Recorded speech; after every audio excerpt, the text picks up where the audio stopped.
Bonjour et bienvenue. Aujourd'hui, on s'attaque à un outil fondamental pour n'importe quelle entreprise, l'analyse coût, volume, résultat. Alors ça peut sonner un peu technique, un peu intimidant, mais on va voir qu'en réalité c'est une sorte de boussole, un guide essentiel pour piloter son activité. En fait, ça part d'une question toute simple, mais une question qui pèse lourd pour n'importe quel entrepreneur, n'importe quel gestionnaire. Et la bonne nouvelle, c'est qu'il existe un modèle simple mais vraiment puissant qui détient la clé pour y répondre. Allez, on plonge dedans. C'est ce qu'on appelle l'analyse coût-volume-résultat, ou CVR. En gros, ce cadre d'analyse nous aide à faire le lien crucial entre les coûts, le volume des ventes et au final, la rentabilité. C'est vraiment la base pour prendre des décisions stratégiques qui tiennent la route. Alors voilà comment on va procéder.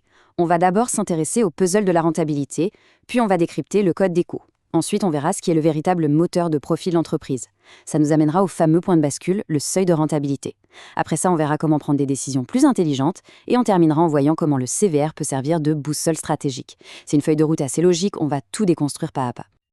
Ok, commençons par le début, le puzzle de la rentabilité. L'idée centrale, c'est de voir l'analyse CVR comme un simulateur. Un modèle qui permet de voir très clairement comment une petite variation, que ce soit sur les coûts ou sur le volume des ventes, va impacter directement le résultat de l'entreprise.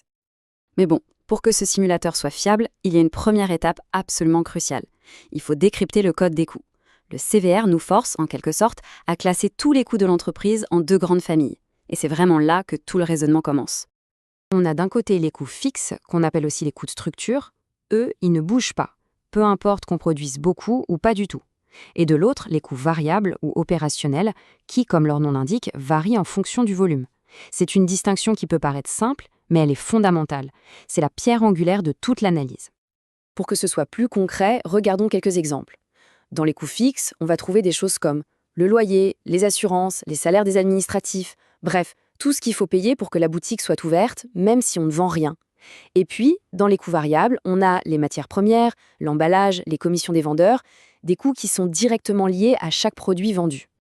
Bon, maintenant qu'on a bien séparé nos coûts, on peut passer à l'étape suivante et là, on va s'attaquer au cœur du réacteur. C'est le concept le plus important, le plus puissant de toute cette analyse. Et ce concept, c'est la marge sur coût variable, la MCV. Qu'est-ce que c'est? Eh bien, c'est tout simplement ce qu'il reste du chiffre d'affaires une fois qu'on a payé tous les coûts variables. C'est cette marge qui va contribuer à payer les coûts fixes et ensuite, seulement ensuite, à générer du profit. Il faut vraiment la voir comme le moteur de l'entreprise. Regardez ce tableau, c'est ce qu'on appelle un compte de résultat différentiel. On part du chiffre d'affaires, ici 2 millions, on enlève les coûts variables, 1,2 million, et hop, on fait apparaître notre fameuse marge sur coût variable, 800 000 euros. C'est seulement après qu'on déduit les coûts fixes pour trouver le résultat final.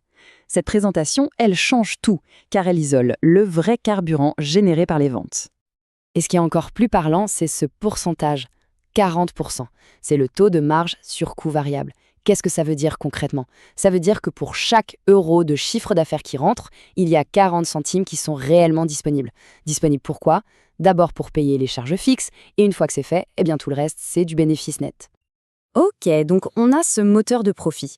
Et ça nous amène directement à l'une des notions les plus connues en gestion, le fameux point de bascule. C'est le moment où on passe du déficit au profit. La question est simple. À quel niveau de vente exactement est-ce qu'on arrête de perdre de l'argent? À quel moment notre marge sur coût variable a-t-elle généré assez de cash pour couvrir la totalité des coûts fixes? C'est ça, le point de bascule. Et la réponse à cette question, c'est ça, le seuil de rentabilité. C'est le niveau de chiffre d'affaires où le résultat est de zéro. Pas de perte, mais pas encore de profit. La marge sur coût variable couvre exactement les coûts fixes. C'est l'objectif numéro 1 pour la survie de n'importe quelle activité. Et pour le calculer, la formule est d'une logique implacable. On prend le total des coûts fixes à couvrir, ici 500 000 euros, et on le divise par le taux auquel chaque euro de vente contribue à les couvrir, notre fameux 40%. Et voilà, le calcul est fait, 1 250 000 euros. C'est le chiffre d'affaires précis qu'il faut atteindre pour être à l'équilibre. On peut même traduire ce chiffre d'affaires en temps. C'est ce qu'on appelle le point mort. En début d'année, chaque vente sert à rembourser les coûts fixes. Si on reprend notre exemple, le seuil de rentabilité est atteint au bout de 229 jours, soit aux alentours du 17 août. Ça veut dire que jusqu'au 17 août, l'entreprise travaille pour payer ses charges. Et à partir du 18 août, chaque vente génère du profit. Mais attention, l'analyse CVR, ce n'est pas juste pour calculer ce fameux seuil de rentabilité. Sa vraie force, sa vraie puissance, c'est de permettre de faire des simulations, de répondre à des questions du type « et si ?» C'est là qu'on peut vraiment prendre des décisions plus intelligentes. On peut, par exemple, utiliser cette logique pour calculer un objectif. Disons qu'on veut atteindre un certain profit. C'est simple, on prend nos coûts fixes, on y ajoute le profit désiré et on divise le tout par notre taux de marge sur coût variable. Le résultat, c'est le chiffre d'affaires exact à réaliser pour atteindre cet objectif. C'est un outil de planification vraiment, vraiment puissant. Regardons cette analyse de sensibilité, c'est très parlant. Dans notre scénario de base, le taux de marge est de 40%.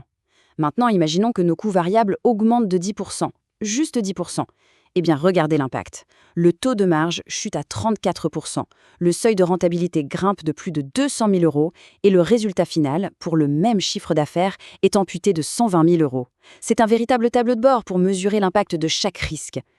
Bon, alors, pour résumer tout ça, pour revenir à l'essentiel, comment le CVR peut-il servir de boussole stratégique ? Eh bien, premièrement, le CVR nous donne un modèle pour vraiment comprendre comment se comportent les coûts.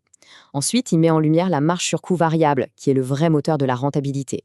Ça nous permet de calculer le seuil de rentabilité, la cible numéro 1 pour être viable, et surtout, c'est un outil incroyable pour faire des simulations, pour se poser la question « et si ?» Bref, ça aide à quantifier le risque et le potentiel de chaque décision.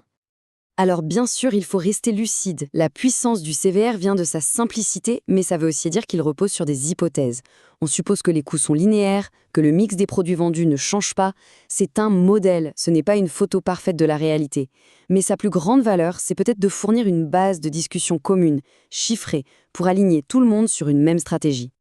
Au final, l'analyse CVR ne donne pas la réponse. Elle fait mieux que ça. Elle donne la clarté nécessaire pour poser la bonne question. Puisque chaque décision touche soit au coût, soit au volume, soit au prix, la vraie question devient quel levier faut-il actionner en priorité pour améliorer la rentabilité ? Et ça, c'est à chaque entreprise de le décider.